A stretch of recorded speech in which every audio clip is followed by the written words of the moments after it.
بسم اللہ الرحمن الرحیم۔ سامعین کرام، آج کی ویڈیو میں ہم جانیں گے کہ جمعہ کے دن عصر کے بعد کون سا درود شریف پڑھنا چاہیے، کتنی مرتبہ۔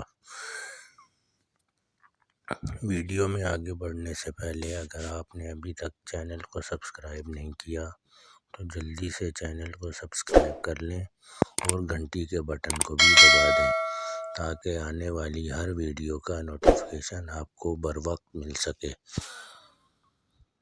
رسول اللہ صلی اللہ علیہ وسلم کی خدمت میں صلاۃ و سلام پیش کرنا افضل ترین عبادت اور دربار خداوندی میں قرب کا بہترین ذریعہ ہے۔ صلاۃ و سلام کے مختلف طریقے اور صیغے ہیں جن کا احادیث مبارکہ میں ذکر ملتا ہے۔ درج ذیل درود شریف علماء اکرام اور مشائخ اعظام کے معمول میں سے ہے۔ چنانچہ حضرت شیخ الحدیث مولانا زکریا صاحب کاندھلوی رحمہ اللہ فرماتے ہیں، حضرت ابو ہریرہ رضی اللہ عنہ کی ایک حدیث میں یہ نقل کیا گیا ہے کہ جو شخص جمعہ کے دن عصر کی نماز کے بعد اپنی جگہ سے اٹھنے سے پہلے 80 مرتبہ یہ درود شریف پڑھے، اللہم صلی علی محمد النبی الامی وعلی آلہ وسلم تسلیما، اس کے 80 سال کے گناہ معاف ہوں گے اور 80 سال کی عبادت کا ثواب اس کے لیے لکھا جائے گا۔ فضائل درود شریف صفحہ نمبر 71۔ اور جمعہ کے دن عصر کے بعد اسی جگہ بیٹھ کر 80 مرتبہ درود شریف پڑھنا ثابت ہے۔ ذخیرہ احادیث میں اس قسم کی 2 روایات ملتی ہیں۔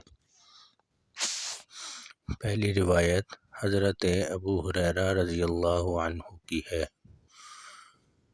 من صلی صلاة العصر من یوم الجمعہ فقال قبل ان يقوم من مكانه اللهم صل على محمد النبي الأمي وعلى آله وسلم تسليما 80 مرة غفرت له ذنوب 80 عاما وكتبت له عبادة 80 سنة۔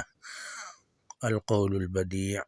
دوسری روایت حضرت سہل بن عبداللہ رضی اللہ عنہ کی ہے جس کے یہ الفاظ ہیں، وعن سہل بن عبداللہ قال من قال في يوم الجمعة بعد العصر اللهم صل على محمد النبي الأمي وعلى آله وسلم 80 مرة غفرت له ذنوب 80 عاما۔ القول البدیع صفحہ نمبر 199۔ اگر آپ کو ویڈیو پسند آئی ہے تو لائک کر دیں اور کمنٹ کر کے اپنی رائے کا اظہار بھی کر دیں۔ ملتے ہیں اگلی ویڈیو میں۔ اللہ حافظ۔